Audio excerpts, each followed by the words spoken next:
अस्सलामुअलैकुम, मैं हूं डॉक्टर फ़िज़ा खान और मैं हूं पाकिस्तान में गैर कानूनी तौर पर 17 लाख से ज़ायद गैर मुल्की बाशिंदे मौजूद हैं जिन्हें मुल्क छोड़ने के लिए 1 नवंबर की डेडलाइन दे दी गई है। आज इस हवाले से army chief general Asim Munir का बड़ा बयान सामने आया है। सिपा सालार ने 2 टोक अल्फाज में कहा कि रियासत के रिच कायम करने के लिए किसी भी हद तक जाएंगे। एपिक्स कमेटी इजलास में जनरल आसिम मुनीर का कहना था कि पाकिस्तान के पास चैलेंजेस का मुकाबला करने के सिवा कोई दूसरा रास्ता नहीं है।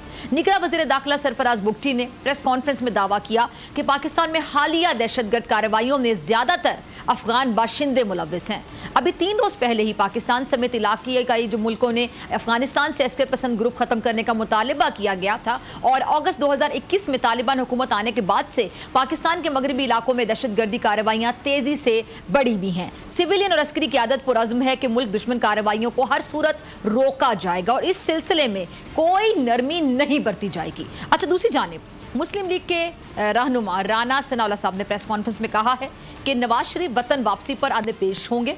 मजीद क्या कहा उन्होंने? साहब के बयानिए से पीछे हटने के बाद अब मुस्लिम लीग ने जो तवज्जो है वो आम आदमी की मुश्किलात पर मरकूज कर ली है और यूं मियाँ साहब की वापसी के इम्कानात भी रोशन हो गए हैं। उधर सुप्रीम कोर्ट में चीफ जस्टिस के इख्तियारात से मुतालिक केस पर चीफ जस्टिस काजी फाइज ईसा ने कहा कि जमहूरियत और इस्लाम में एक शख्स को तमाम इख्तियारात देने की इजाज़त नहीं है।